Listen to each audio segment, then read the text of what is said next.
Bonjour, je voudrais raconter dans cette vidéo comment un simple prêtre de paroisse, un prêtre qui a devant lui, je dirais, une carrière ecclésiastique normale, avec au terme, je dirais, une mort simple dans son lit, peut devenir un martyr du Seigneur.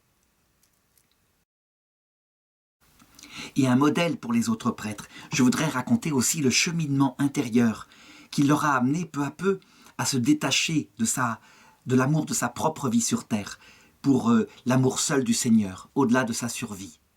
Ça se passe pendant la Révolution française et ce prêtre s'appelle l'abbé Noël Pinault. Il naît le 19 décembre 1747 en Anjou, une région qui est profondément catholique parce qu'elle a été labourée plusieurs fois par des grands missionnaires. Je pourrais penser à Saint Vincent Ferrier, mort un peu plus loin du côté de Vannes, en Bretagne. Je pourrais penser aussi à Saint-Louis-Marie Grignon de Montfort. Toujours est-il que son petit peuple, le peuple de paysans où il naît, est un peuple qui aime le Christ et qui aime la Vierge Marie, tout simplement, qui vit de sa foi parce qu'il sait que cette vie prépare l'autre monde. Et c'est ainsi que ce petit garçon naît, ce 19 décembre, dans une famille chrétienne qui a déjà 15 enfants. Et sa naissance est un jour de joie, mais accompagné en même temps d'une grande tristesse, parce que son grand frère, qui a 20 mois, ce jour-là, meurt. Alors, avec les larmes se mêle la joie, et on emmène tout de suite le petit bébé à la paroisse, afin qu'il soit baptisé, afin que, je dirais, la grâce de Dieu tombe sur lui, et s'il venait à mourir à son tour, eh bien, il partirait au ciel. C'est la foi de ses parents. Il a devant les yeux, pendant 9 ans, son père, un homme qu'il admire, un homme courageux, un homme qui parle peu mais qui se dévoue pour que sa famille, sa grande famille, ne manque de rien. Il est tisserand. Et malheureusement, alors qu'il a 9 ans, eh bien, le Seigneur emportera son père dans l'autre monde. Il lui aura laissé une leçon. Le travail, on le fait bien. On se dévoue pour ceux qu'on aime. Et on le fait jusqu'au bout. Sa mère, elle, eh bien, c'est une maman pleine de foi chrétienne. Et elle va intérioriser Noël Pinault. Elle va lui communiquer le sens de la prière. Elle prie avec tous ses enfants en famille. Et elle les élève du mieux qu'elle peut en prenant la suite du Père lorsqu'il vient à décéder. Évidemment, une telle foi est récompensée puisque en 1753, alors que Noël a maintenant 6 ans, eh bien son frère aîné, René, est ordonné prêtre dans le diocèse d'Angers.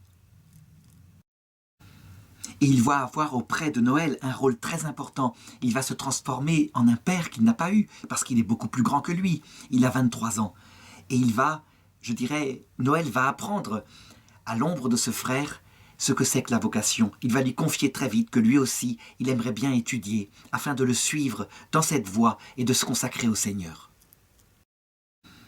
On a souvent en tête que, dans cette période qui précède la Révolution française, il y a beaucoup de prêtres qui le deviennent par mondanité, parce qu'ils sont le second d'une famille noble. En réalité, dans le bas clergé, dans le clergé simple, dans le clergé ici d'Anjou, mais aussi de Bretagne, ce sont de vraies vocations. Et quand on se donne à Dieu, c'est pour servir le peuple de Dieu, et pour obtenir par là la vie éternelle pour ceux qu'on aime, pour ses paroissiens. Toujours est-il qu'en 1765, eh bien, il entre au grand séminaire et il va étudier 5 ans. Les séminaires ont été réformés depuis longtemps par le Concile de Trente et par l'École française de spiritualité. Donc il y apprend une piété solide et une piété angevine, avec cet amour pour la Vierge Marie qui lui vient de Saint-Louis-Marie Grignon de Montfort, et puis le Christ au centre de sa vie, le Christ roi. Dans cette région, proche de la Bretagne, on vit de l'histoire de France et du vœu de Louis XIII, quand il a consacré la France au Sacré-Cœur. Et cette foi toute simple, faite de piété populaire avec le culte des saints qui, je dirais, entoure la vie des fidèles pour chaque événement de leur vie, eh bien, ça se passe en paix. Les paroissiens aiment leurs prêtres. Et donc, le 22 décembre 1770, il est ordonné prêtre, il a maintenant 23 ans, et le lendemain, il a la joie de célébrer sa première messe en compagnie de son frère aîné. Leur mère est là, avec tous les frères et sœurs qui ont survécu, Et je dirais c'est une grande bénédiction pour la famille. Évidemment, tout de suite après la nomination, comme ça se passe d'habitude, eh bien, on commence par avoir un poste de vicaire dans une paroisse. Ça veut dire qu'on est l'aide d'un curé plus expérimenté. Et c'est ainsi qu'on apprend son métier de prêtre. Il va rester 10 ans vicaire de cette paroisse.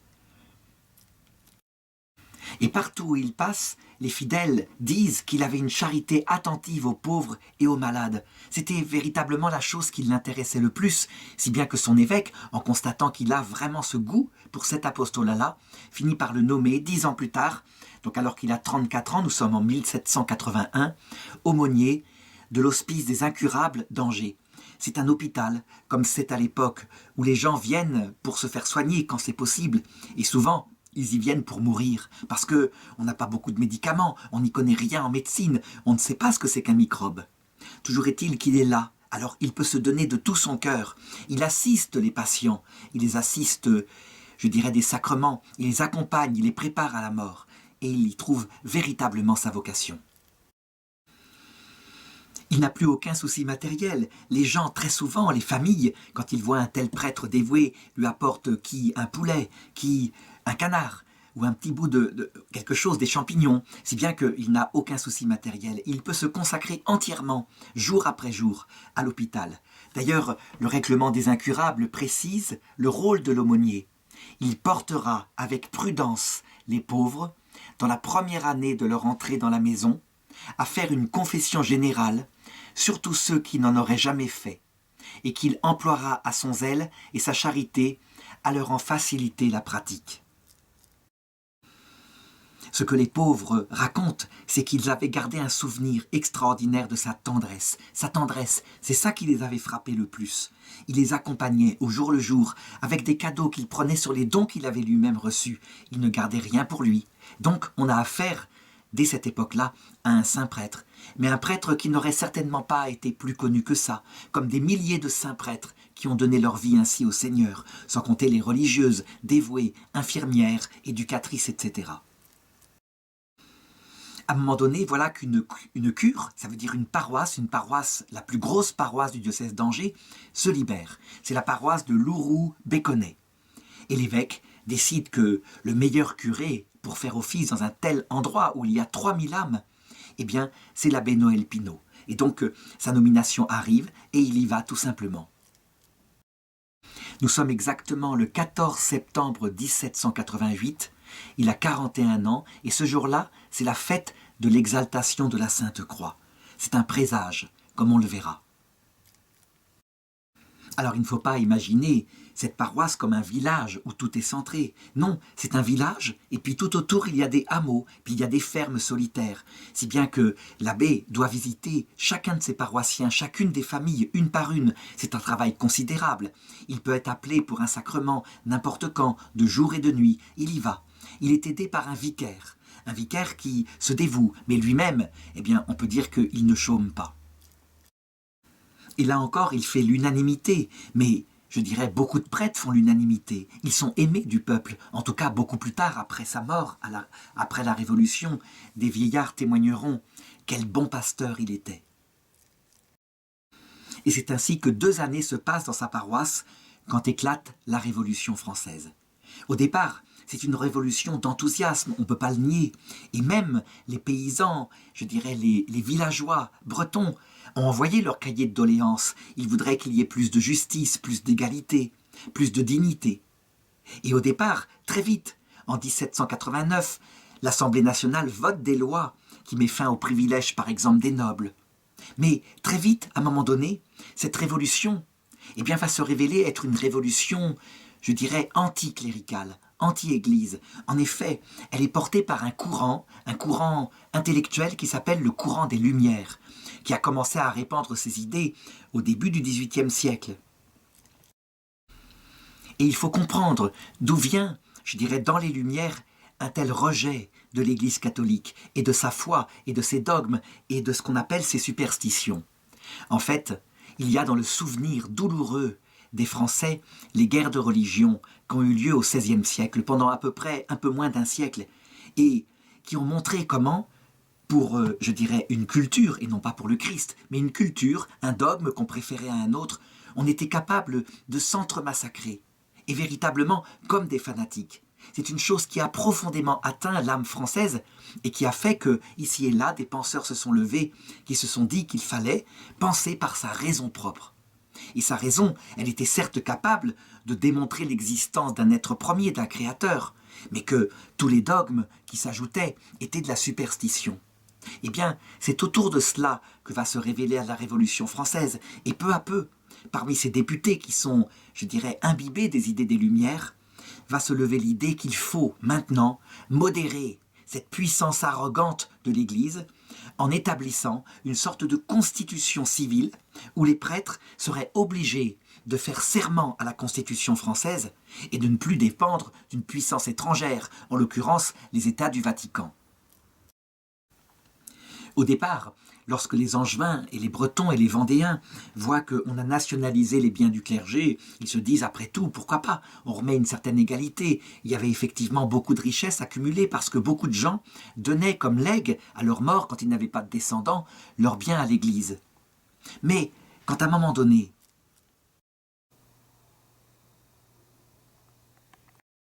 exactement le 15 février 1790, on se met à abolir les vœux solennels des religieux au prétexte qu'ils seraient esclaves, qu'ils seraient en soumission par quelque chose qui ne dépend pas d'eux.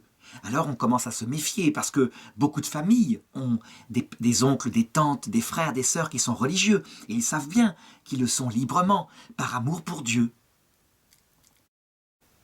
Quelquefois, les révolutionnaires sont absolument stupéfiés de voir que des monastères entiers refusent de quitter leur vie religieuse. Et quand ils sont persécutés, eh bien quelquefois, ils se mettent en vêtements civils et ils continuent de suivre leurs règles. Le Carmel de Compiègne en particulier sera célèbre parce que toutes les religieuses, sans exception, jusqu'à la dernière des petites novices, sera menée à l'échafaud, ayant refusé, je dirais, d'accepter qu'on détermine leur vie comme étant un esclavage. Ils s'étaient donnés librement au Seigneur. Et puis, le 24 août 1790, voilà que, un peu comme poussé peut-être par l'enthousiasme des plus fanatiques, des plus durs, eh bien, l'Assemblée nationale vote la constitution civile du clergé. Et le roi, qui a déjà plus tellement de pouvoir, il accepte de signer. Alors, il faut essayer de se mettre à la place des prêtres qui voient cette constitution, avec ses articles, qui apparaît.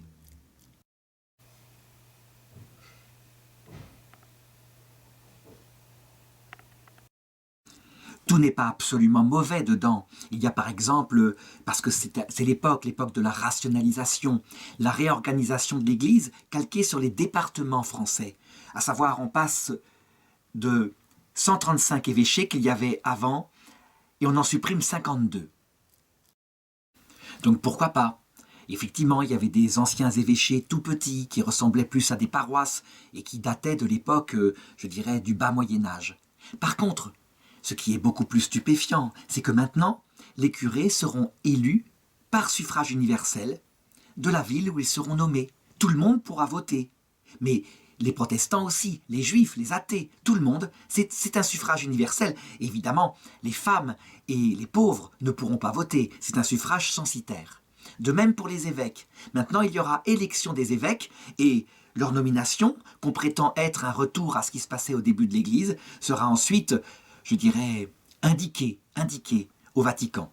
Comme quoi, voilà, tel prêtre a été élu évêque de ce diocèse. La rupture totale avec le pape n'est pas dans la constitution civile du clergé, mais plutôt, je dirais, l'indépendance de l'Église de France. En fait, on est en train de créer une Église gallicane. Est-ce que l'évêque gardera son pouvoir pour gérer son diocèse ? Eh bien non. Il sera lui aussi soumis à un comité, une sorte de conseil habituel et permanent composé des curés qui voteront pour approuver ou désapprouver les décisions qu'ils pourraient prendre. On peut dire donc qu'on réorganise l'Église selon le mode des Lumières, selon le mode républicain. Mais l'élément le plus grave là-dedans, c'est pas tellement cela finalement. Il y a eu diverses organisations de l'Église. C'est plutôt le fait que, dépendant de l'État, les évêques sont maintenant nommés et on peut refuser une nomination. Et surtout, le lien au souverain pontife, qui est Pierre, qui a été mis en tête des apôtres, ce lien est distendu. Il n'est pas complètement coupé, mais il est distendu. C'est une église autonome. Alors évidemment, quand les prêtres sont confrontés à ça, eh bien ils réfléchissent. Ils n'ont pas encore d'avis du Saint-Siège, même si les évêques ont commencé à protester et ont envoyé la constitution civile du clergé au pape Pie VI afin qu'il se prononce dessus. Mais en tout cas, ce qui est certain, c'est que le père Noël Pinault, qui réfléchit, qui a la foi, eh bien se rend compte que, bien évidemment, cette constitution ne sera jamais acceptée par le Saint-Siège, qu'elle atteint directement la constitution divine de l'Église fondée par Jésus-Christ. On ne peut pas le nier. Les évêques de France se réunissent, ils réfléchissent eux aussi, et exactement le 30 octobre 1790, eh bien, ils publient une exposition des principes sur la constitution civile du clergé, en étant évidemment profondément défavorables. La plupart des évêques de France vont d'ailleurs se soumettre à ce jugement très intelligent.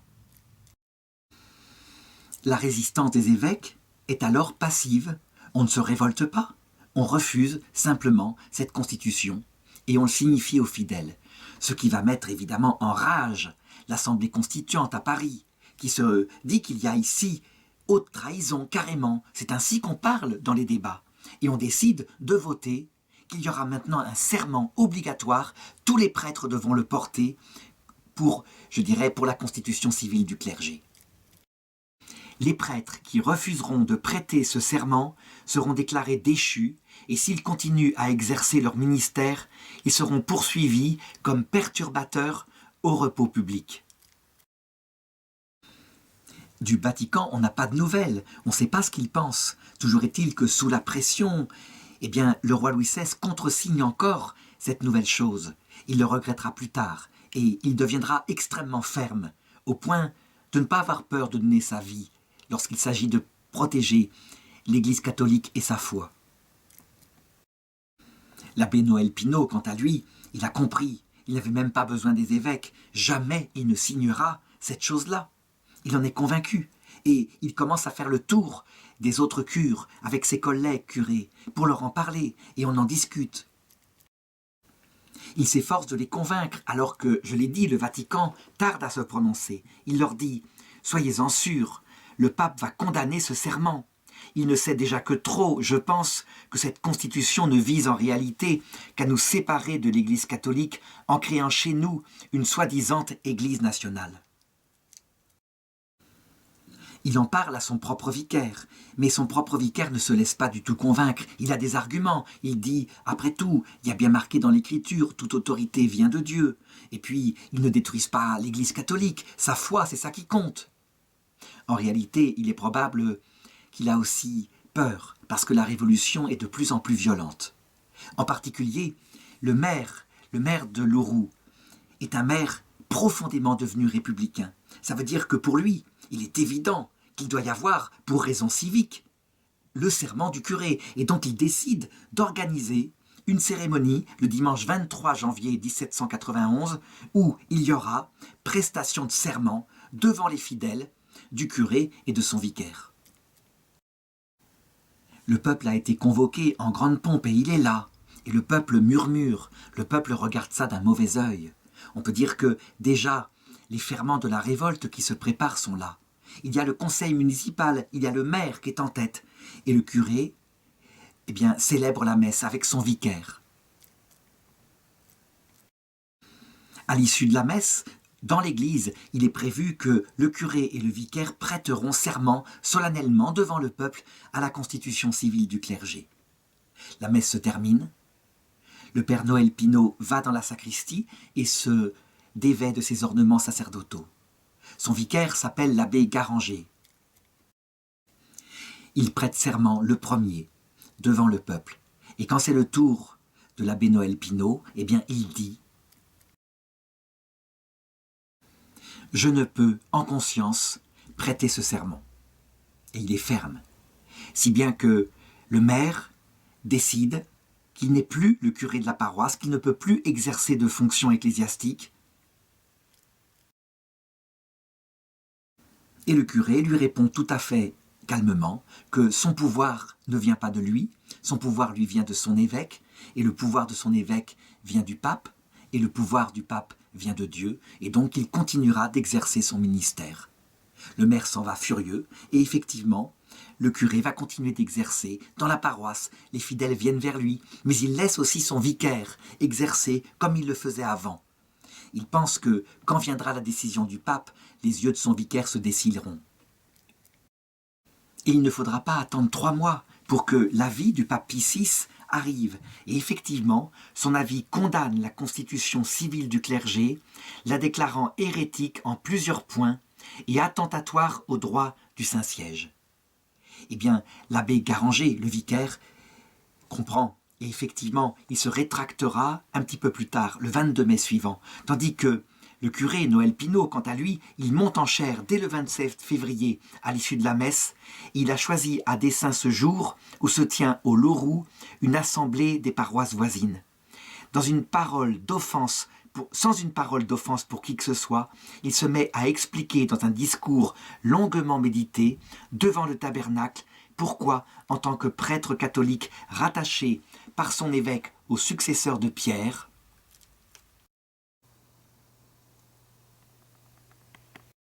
chef unique de toute l'Église catholique de Jésus-Christ, il s'est refusé, le 23 janvier, à prêter le serment constitutionnel qui est attentatoire aux droits de Dieu et de l'Église.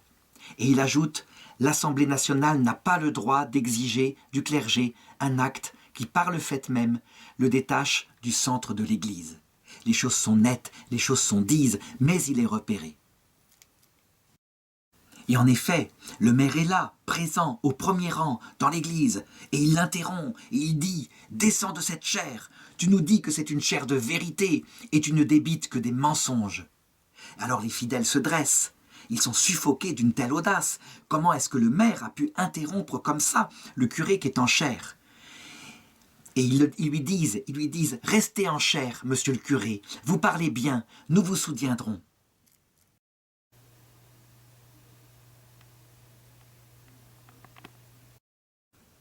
Dans toutes les paroisses du secteur, la nouvelle se répand de ce qu'a fait le curé Noël Pinault, qui a résisté face à face à une autorité de la Révolution française.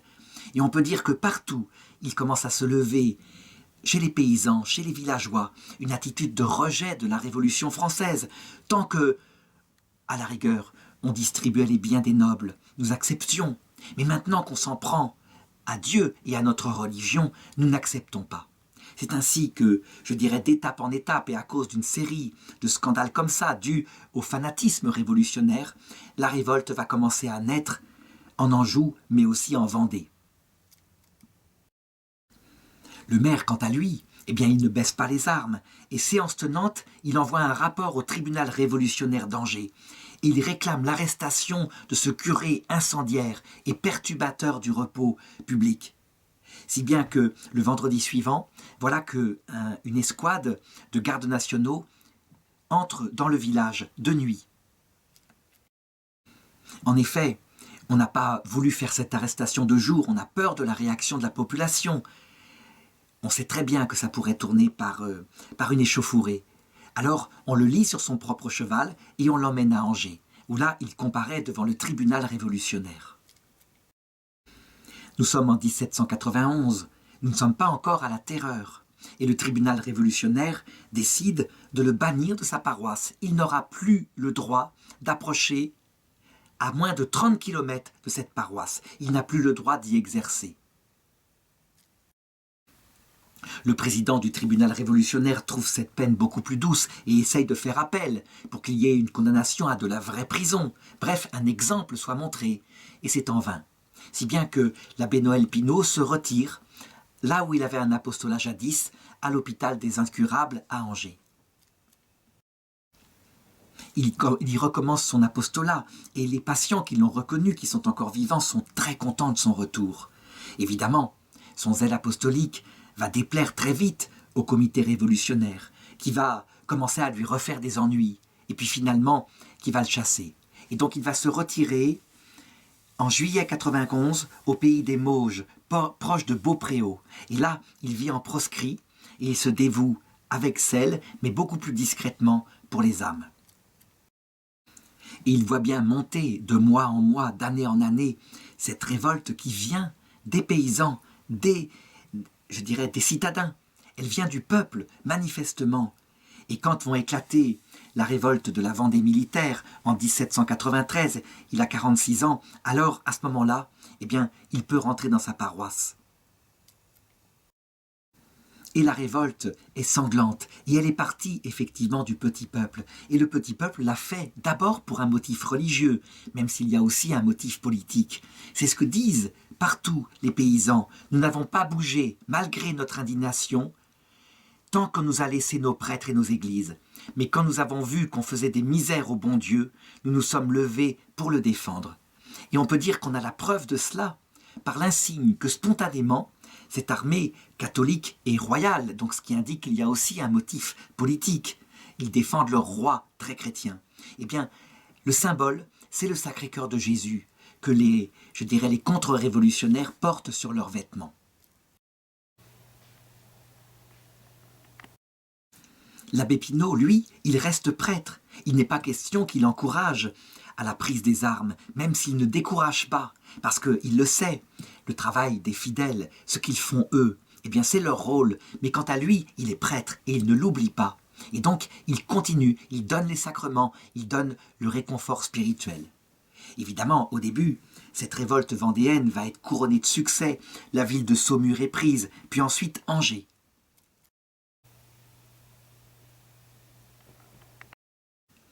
Et c'est lorsque la ville d'Angers est prise que l'abbé Noël Pinault peut retourner dans sa paroisse de Louroux, où l'accueil qui lui est fait est un accueil absolument extraordinaire.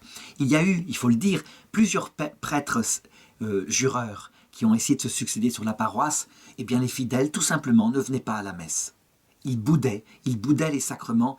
C'était pas un vrai prêtre pour eux. Tandis que quand l'abbé Noël Pinault revient, c'est un véritable triomphe et tout le monde est présent à sa messe de réinstallation.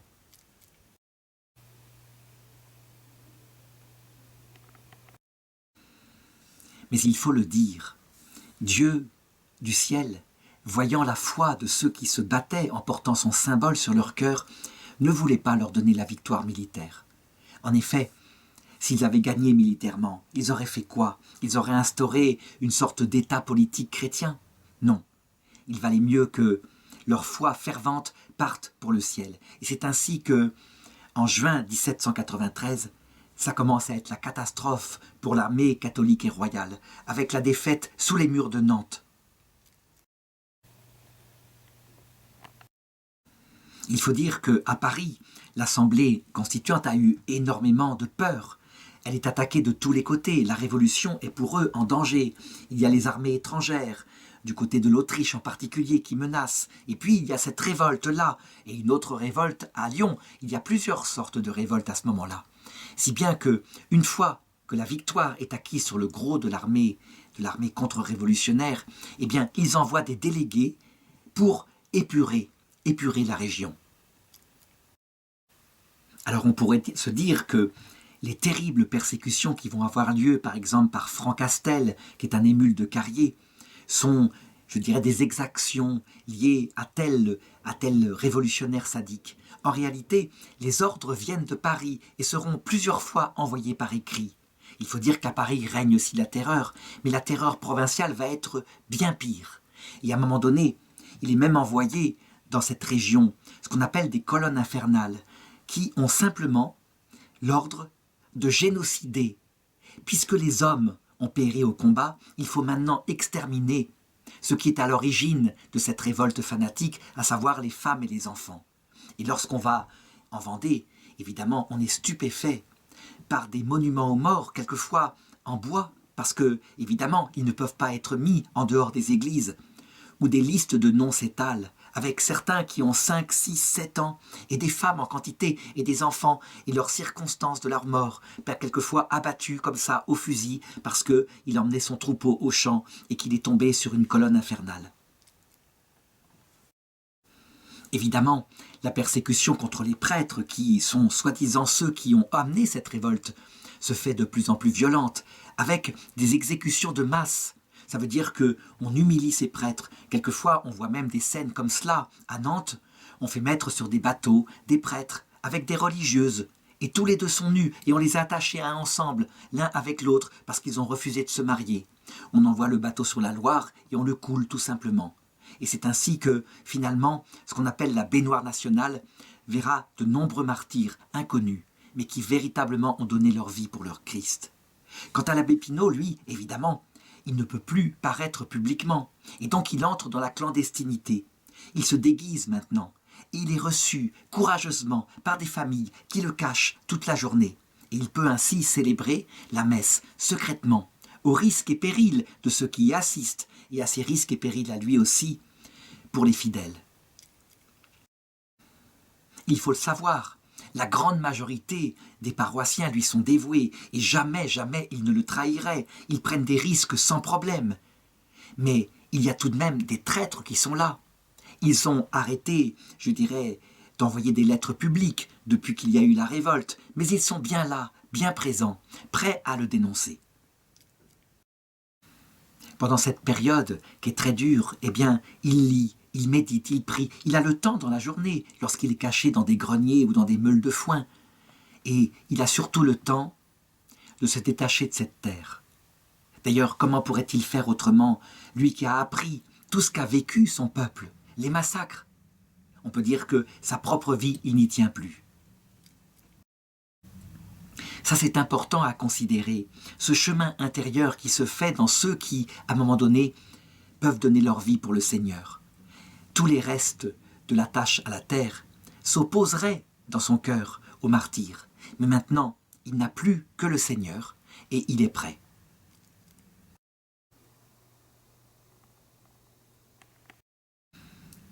Il a un travail important la nuit parce qu'il n'y a presque plus de prêtres. Tous sont soit morts, soit prisonniers, soit en exil. On lui a proposé d'ailleurs de partir en exil, au moins le temps de la terreur, le temps qu'elle se termine. Il a toujours refusé. Son berger, son troupeau a besoin de lui, et s'il abandonnait, il ne pourrait plus se regarder en face. Alors il baptise les bébés, il fait quand il le peut un petit peu d'instruction religieuse, il célèbre des messes, il donne le corps du Christ.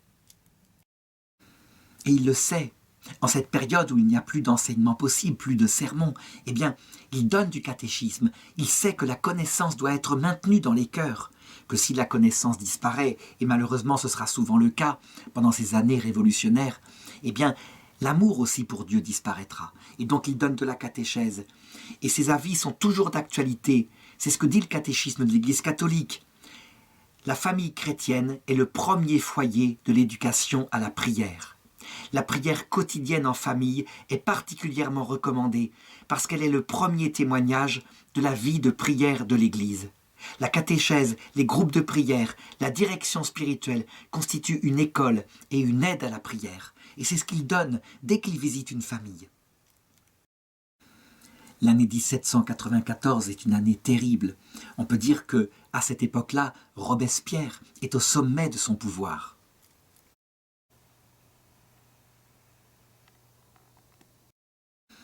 Il a réussi à circonvenir toute l'Assemblée nationale et on peut dire que par sa propre terreur qu'il motive pour la défense de la Révolution et de ses acquis, eh bien il terrorise tous les députés.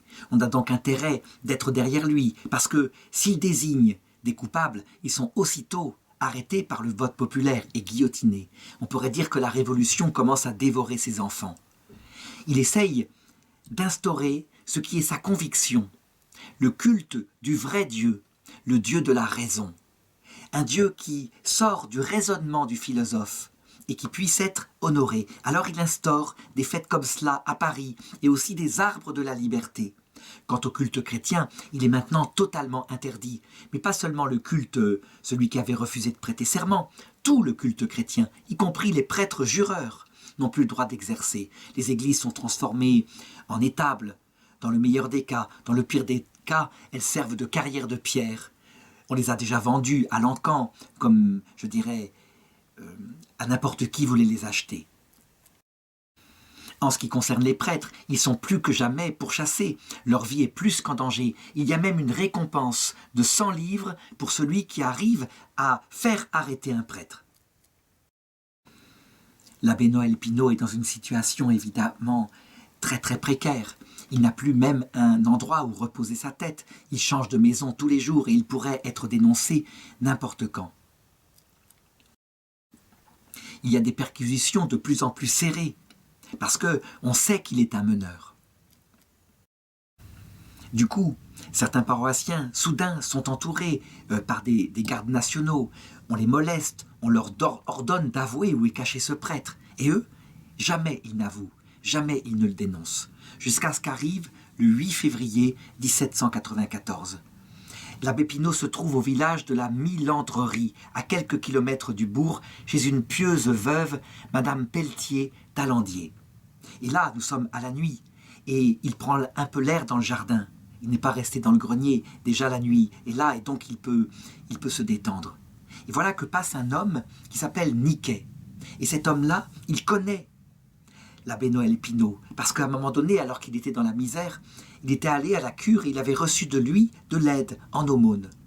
Donc, il passe dans la rue et il le reconnaît, alors qu'il est habillé, évidemment, en vêtements purement civils, comme un paysan du coin.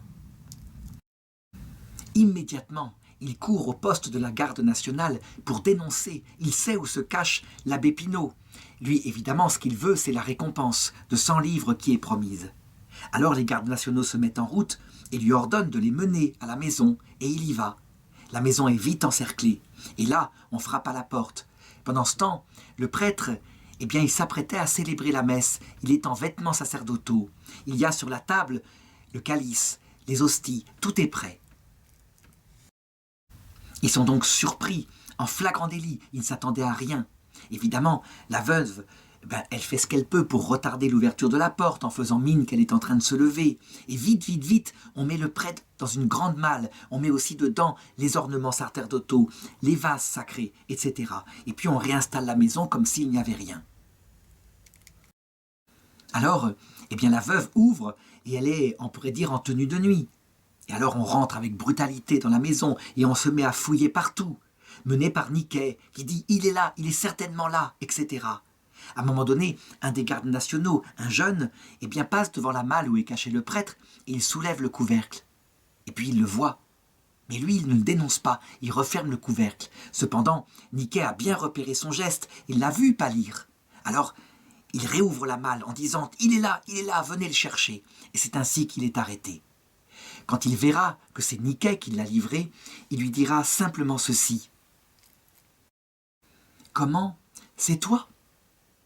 Et ça rappelle évidemment une phrase que Jésus avait prononcée lorsque Judas l'avait embrassé à Gethsémani pour le désigner aux gardes du temple. Niquet, quant à lui, se déchaîne contre le jeune soldat. Il lui dit « Tu avais trouvé le curé, tu as voulu le cacher de plus !» Alors évidemment, on brutalise l'abbé Pinault, on le lie, et puis on saisit les vêtements sacerdotaux. On l'emmène d'abord à la ville de Louroux, puis ensuite à Angers. Et puis il doit comparaître le lendemain devant le comité révolutionnaire. Il est taxé dans l'acte d'accusation de traits contre-révolutionnaires. Il est ensuite jeté en prison et mis au pain et à l'eau. Il va rester dans la prison 10 jours, le temps que le tribunal révolutionnaire, pour le coup, se réunisse pour le juger. Nous sommes le 21 février et le tribunal révolutionnaire est présidé par un certain citoyen Roussel. Ce qu'on découvrira plus tard, ce qui est évidemment cocasse, c'est que ce citoyen Roussel, c'est un ancien prêtre. Non seulement il a prêté serment à la constitution civile du clergé, mais ensuite, il a décidé de défroquer. Il a été, comme on dit, déprêtrisé, et il a un zèle extraordinaire. Autant il avait un zèle pour l'Église, pour la Révolution française.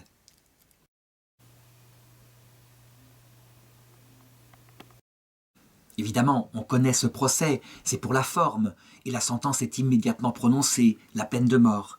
Et Roussel, évidemment, pour s'amuser et pour montrer à quel point il méprise ces gens-là, lui dit au Père Noël Pinault « Est-ce que tu ne serais pas bien aise d'aller à la guillotine avec tes vêtements sacerdotaux ?» Et le Père Noël Pinault répond « Oui, ce sera pour moi une grande satisfaction. » « Eh bien, réplique Roussel, tu en seras revêtu et tu subiras la mort dans cet accoutrement ridicule. » À cette époque-là, bien sûr, il n'y a pas d'appel. Donc l'exécution est décidée pour le jour même. Et c'est ainsi que le cortège, tambour en tête, se met en marche. Il y a les juges qui accompagnent le père Noël Pinault, qui est revêtu de ses ornements sacerdotaux. Et l'échafaud est dressé sur la nouvelle place dite du ralliement, au lieu où s'élevait jadis la collégiale Saint-Pierre, détruite par la municipalité révolutionnaire.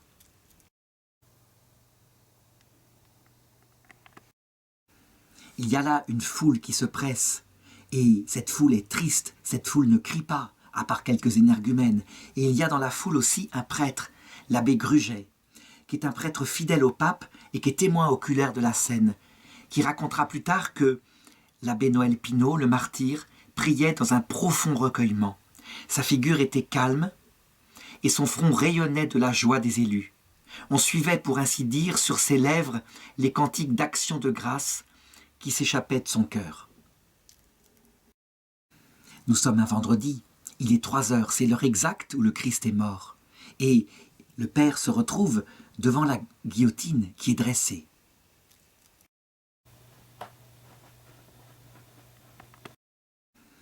Il la voit et il lui vient à l'idée les premières paroles de la messe. C'est ce que des témoins diront qu'il a dit « Introibo ad altare Dei ». Je monterai à l'autel de Dieu. Il est donc prêtre, véritablement, et il monte à cet autel où cette fois, la victime ne sera pas le Seigneur, mais ce sera lui qui, comme disait saint Paul, achève dans sa chair ce qui manque aux souffrances du Christ. Alors le bourreau fait son office, il le retire la chasuble, et il lui reste son aube et puis l'étole qui est croisée sur sa poitrine.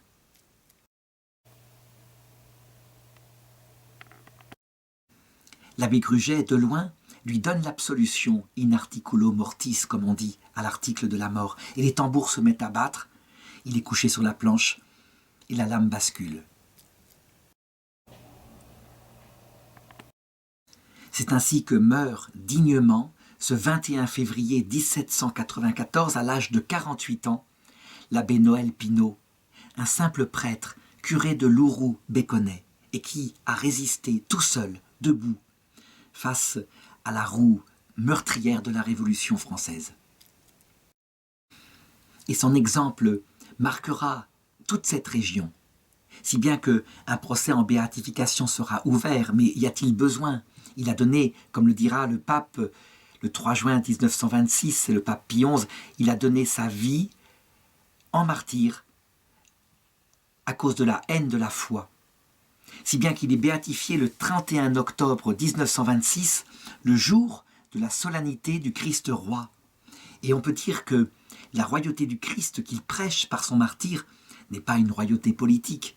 On peut dire que même il donne le sens à tout le martyre de ce peuple exécuté, qui lui s'était battu comme il le pouvait, mais qui là trouve une royauté bien plus grande, la royauté éternelle de ceux qui donnent leur vie pour Dieu et pour le prochain.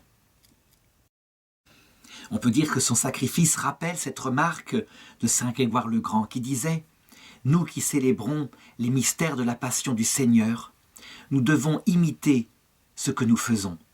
Vraiment, pour nous, une hostie sera présentée à Dieu lorsque nous nous ferons nous-mêmes hostie. » C'est un passage qui fut cité par Paul VI le 18 novembre 1966.